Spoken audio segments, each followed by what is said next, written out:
네, 안녕하세요. 예, 예. 인문자 특강 진행하도록 하겠습니다. 오늘 그 전체적으로 민법을 한번 4일 동안 봐드리는데요. 그 중에서 그 용어 정리 중심으로 해가지고 이렇게 정리를 하게 되는데, 일단은 지금 하는 거는 시험에 전혀 안 나옵니다. 그러니까 시험 자체에서 출제되는 것들은 거의 하나도 없다 이렇게 봐야 돼요. 4일 동안 공부했는 거. 근데 대신에 이게 민법 자체를 바탕으로 해가지고 여러분들이 정리해야 될 것들이 조금 이따 전체적인 구도나 이런 것들을 한번 잡아드릴 건데요. 민법을 바탕으로 해가지고 이해해야 될 과목들이 우리 법무사 시험 과목에 꽤 많이 있습니다. 그러니까 공탁법이라고 우리 시험 과목에 들어가 있는 거, 그다음에 민사집행법이라고 들어가 있는 거, 부동산 등기법이라고 돼 있는 거, 상법이라고 돼 있는 거, 이런 것들이 민법을 다 베이스로 하는 과목들입니다. 그러니까 그런 것들이 민법의 바탕으로 정리가 돼 있지 않으면 조금 이해하기가 쉽지 않고, 물론 그 과목 자체를 생으로 암기해버리겠다, 내가 내용 정리해버리겠다라고 해가지고 정리하시면은 또 방법은 있지만 고생은 엄청 해야 되는 그 과정이다. 그러니까 민법을 좀 베이스로 해가지고 뚫어내시면은 오히려 잘 이해될 수 있는 부분인데, 민법이 바탕이 안 돼 있다 보면은 계속 고생을 하고 또 이 원론을 못 찾아 들어가는 거예요. 그러니까 계속 따로따로 놀게 되고, 그러면 문제가 뭐냐 그러면 이게 내용이 좀 줄어드는 맛이 있어. 공부를 해나가면 양이 줄어들어 가는 맛이 있어야 되는데, 그런 것들이 이제 전혀 안 되는 그런 문제가 되게 됩니다. 그러니까 되게 시험에서 사법시험도 마찬가지고 법무사 시험도 마찬가지인데, 민법이 반이다 이렇게 말을 하거든요. 그러니까 민법이 잡혀 있지 않으면 되게 많은 시행착오를 하게 되고 수험 기간이 길어지게 되는 그런 현상을 나타나게 되니까 2차에도 있는 과목이 1차에서 두 과목인데, 그게 민법과 부동산 등기법이거든요. 그 두 과목은 1차에서도 시험을 보고 2차에서도 시험을 보게 되고, 나머지 과목들은 1차에서 객관식으로만 다뤄지는 과목입니다. 그러니까 무슨 말이냐 그러면 민법 같은 경우는 여러분들이 처음 하시는 분들이 반드시 먼저 선행적으로 공부를 해야 되는 과목이기도 하고, 그 다음에 또 하나가 이게 2차에도 있는 과목이기 때문에 물론 지금 예상 커트라인이 60점 초반 정도 이렇게 이야기를 하고 있는데, 다 맞을 필요 없어요. 다 알 필요도 없고 1차는 합격할 수 있다, 다 몰라도 합격할 수 있게 되는데, 대신에 이제 2차가 가지고 민법을 엉성하게 하고 다른 과목을 점수를 받아 가지고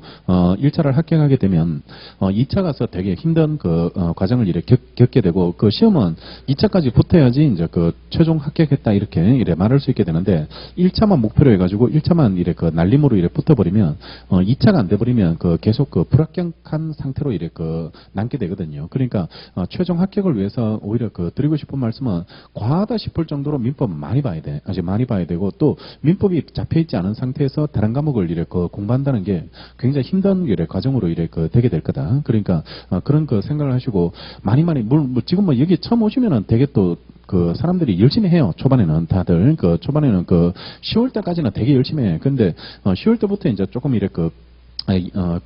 요령이 생긴다 그러나, 하여튼 꾀가 생겨가지고 점점점 전투력도 떨어지고, 또 놀러도 다니고 이렇게 하게 되는데, 처음 왔을 때는 정말 의지에 차가지고 빨리 끝내보겠다 이런 단기간에 끝내보겠다, 누구나 다 열심히 하시게 되는데, 그런 문제 끝까지 갈 수 있는 생각을 가지시고 자신감을 자꾸 잃어버리기 때문에 그래요. 그러니까 공부를 하는데 뭔가 딱딱 잡힐 줄 알았는데, 우리가 왜 장사를 하다 보면은 물건을 10개를 팔면은 그 중에서 얼마 이문이 남았다 이렇게 계산이 되잖아요. 적자를 봤다, 이문이 남았다, 이렇게 눈에 보이는 장부의 표시가 되게 되는데, 공부는 그게 아닙니다. 무조건 일방통행이에요. 무조건 쏟아부어야 돼. 그러니까 이게 내가 얼마를 남기면서 지금 장사를 하고 있는지, 공부를 하고 있는지, 이런 것들을 전혀 판단할 수 없고, 언제 판단하냐 그러면 시험장 가봐야 돼요. 내년에 시험장 가가지고 문제를 풀어보니까 떨어졌네. 그러면 내가 이 공부를 잘 못했네. 이렇게 평가를 할 수밖에 없기 때문에 계속 밑빠진 독이 물 붓는 기분으로 쏟아봐야 되는 그런 상황에 처해 있습니다. 그러니까 이 버틴다는 게 굉장히 쉽지 않고, 또 이게 수능 이후로 큰 시험을 전범위를 보는 시험을 공부해 본 적이 잘 없을 겁니다. 아마. 그러니까 학교 중간기말 같은 경우는 범위가 정해져 있고, 또 족보라는 게 나와 있어가지고, 또 예상되는 몇 가지 테마만 암기해가지고 전날 벼락치기 해가지고, 또 아니면 시험 기간 한 일주일만 생전 안 가던 도서관을 가봐가지고, 거기서 이제 잠시 동안 이제 자리 잡아가지고 벼락치기해서 시험, 보고, 그 다음에 학점 어느 정도 이래 받고 나면, 그러면 또다시 이제 도서관은 또, 먼 곳으로 이래 되게 되잖아요. 그러니까 그런 식으로 이래 살아오다가 갑자기 이래 전범위로 이래 공부를 이래 해야 되는 시험을 이래 만나고 또, 이 법을 전혀 공부 안 하는 분들이 이제 법에 대해서 이래 접근을 이래 하려고 하니까 이게 쉽지 않은 과정입니다. 그러니까 솔직히 비법대생들이 접근을 하기에는 좀 쉽지 않은 과정이고 요즘 또 웬만한 대학에 로스쿨 생겨버려가지고 법대가 다 없어져 버렸거든요. 법대가 사라져가지고 교양으로 들을 수 있는 과목이 몇 개 안 되는 걸로 제가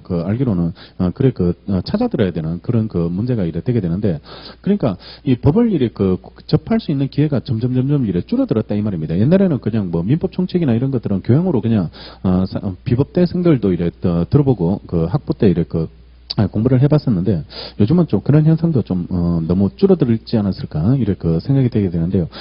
일단은 쉽지 않은 과정이고 굉장히 힘든 과정에 이래 들어왔다. 여러분들이 정리한다는 게 또 시험 과목이 8과목이 있다는 것 자체도 그것도 부담감을 되게 많이 주는 현상입니다. 그러니까 8과목 자체를 정리를 해야 된다는 것 자체가 굉장히 전범위로 또 8과목을 이렇게 가지고 정리를 해야 된다는 것 자체가 굉장히 부담스러운 상황이 되게 되는데요.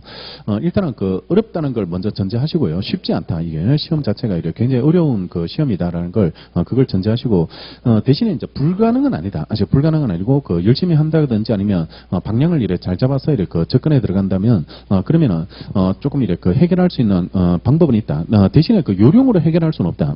학원이 사기꾼이 아니에요. 여기 서 있는 사람들이 사기꾼이 아니다. 그러니까 이 전혀 이 약 물 한 병 마시면 합격합니다. 이런 게 아니라고 이게 약쟁이들이 아니고 여러분들이 열심히 해야 되고 그걸 도와주는 사람들이 학원이다 이래 생각을 하셔야 되고 기본적으로 여러분들이 열심히 하지 않는 상황에서 학원에서 이 수업만 들으면 합격할 수 있다.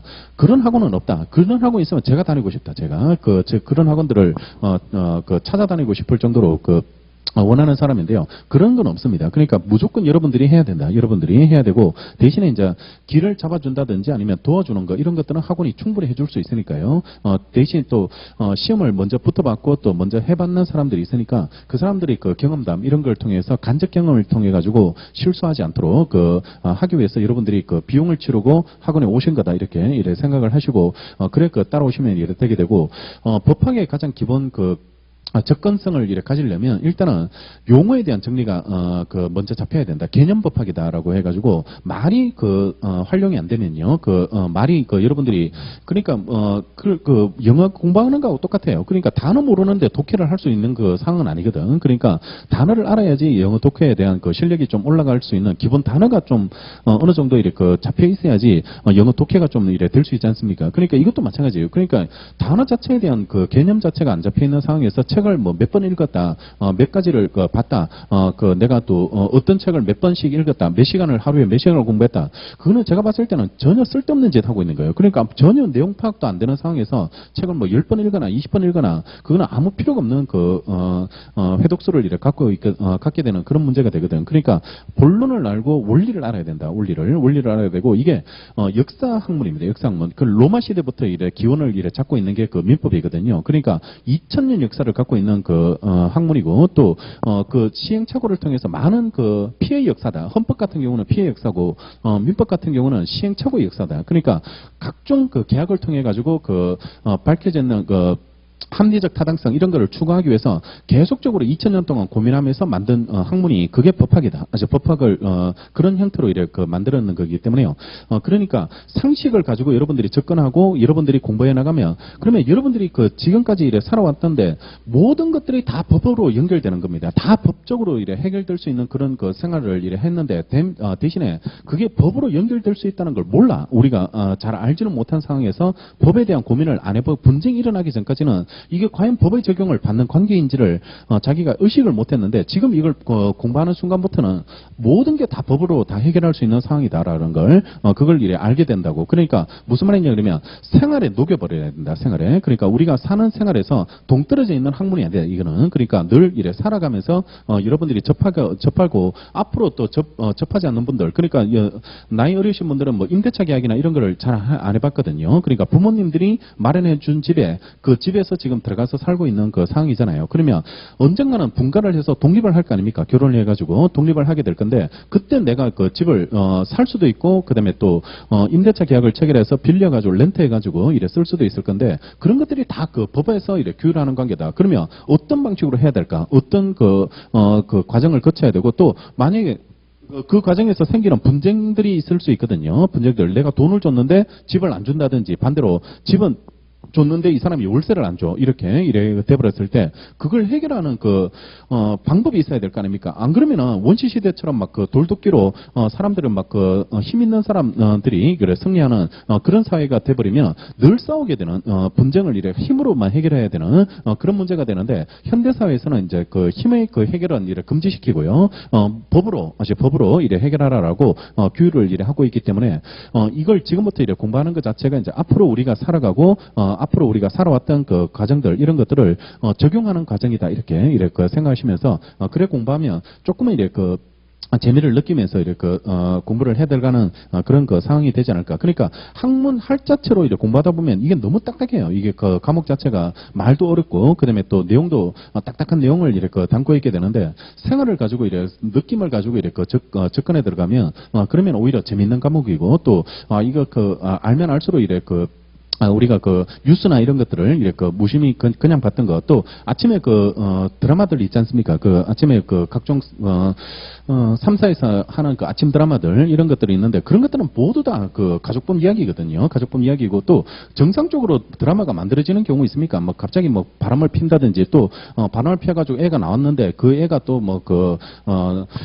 내 딸하고 만나고, 그게 가을동화 아닌가요? 그러니까 이복 형제, 뭐 이런 사랑에 빠져버리고, 뭐 이런 식으로 되게 되는 거 이런 것들인데 그런 것들이 이제 다 가족법 이야기 이런 것들 이거 뭐 사랑과 전쟁 이런 것들을 이혼 이런 이야기거든. 그러니까 그런 것들을 이제 학문으로 이렇게 배우는 게 그게 가족법 이렇게 되게 되니까 그런 과정을 이렇게 생각하시고 민법은 아마 말씀드린 대로 생활 학문이기 때문에 접근성은 되게 좋게 이렇게 가지게 될 건데 공부하면 할수록 굉장히 어려워질 거다. 이게는 민법이라는 거는 처음에는 좀 들을만해. 처음에는 재미도 있고 이렇게 아침 드라마 보는 느낌 뭐 이런 것들을 이렇게 가지기 때문에 들을만한데 경우의 수가 너무 많아. 이게 경우의 수가 이 사람과 이 사람이 임대차 계약을 체결하는데 이게 하나의 경우의 수만 생기는 게 아니고 어떤 사람은 또 임대차라는 렌트하는 경우의 수가 여러 가지 경우의 수를 이렇게 갖게 되는데 집을 빌린다. 그다음에 뭐 집을 건물을 통째로 빌릴 수도 있고 그다음에 집을 하나만 빌릴 수도 있고 방 한 칸만 빌릴 수도 있고 가게 하나만 빌릴 수도 있고 뭐 이렇게 경우의 수가 여러 가지 경우의 수를 이렇게 자를 수 있기 때문에 우리가 이거 민법이라는 걸 공부하는 것 자체가 많은 경우의 수를 포함해서 이렇게 공부를 해야 된다고. 그러니까 되게 복잡해지는 과정을 여러분들이 이렇게 겪게 이렇게 되게 될 건데요. 일단은 다행스럽게 시험에서 요구하는 수준은 그래 복잡하지 않다. 그러니까 시험에서 정리하는 수준은 단순하게 이렇게 정리해가지고 이렇게 일단은 붙으면 된다. 시험을 이렇게 통과하는 과정으로. 그러니까 무슨 말이냐 그러면 우리가 운전면허증을 이렇게 따기 위해서 학원을 가면요. 학원을 가면 요즘은 어떤지 모르겠는데 뭐 필기시험 이런 걸 보죠. 필기시험을 보고 그다음에 실기시험으로 해가지고 뭐 주행 코스 뭐 이래가지고 코스 해가지고 뭐 S자 뭐 T자 이런 것들을 이렇게 공부하게 되잖아요. 그러니까 그게 가도 이래 두 문자가 있지 않습니까? 그러니까 뭐 T자로 들어가면 우자장가 뭐 이렇게 해가지고 뭐 평행 주차 이렇게 해가지고 오른쪽으로 두 번 돌리고 뭐 그다음에 왼쪽으로 한 번 돌리고 뭐 이렇게 해가지고 공식에 넣어가지고 이렇게 주차하는 게 있지 않습니까? 그러니까 이것도 마찬가지다. 학문도 이게 시험이라는 거는 딱 공식에 맞춰서 이렇게 문제를 풀고 일정 수준을 맞추면은 1차를 합격하고 그다음에 2차가 가도 또 그게 또 맞는 대로 문제를 푸는 공식이 있더라. 수학 공식처럼 이게 나오면 이걸 쓰고 이게 나오면 이걸 쓰고 이렇게 공식이 있으니까 그 공식에 맞춰서 점수를 받으면 법무사라는 자격증을 이렇게 주게 된다.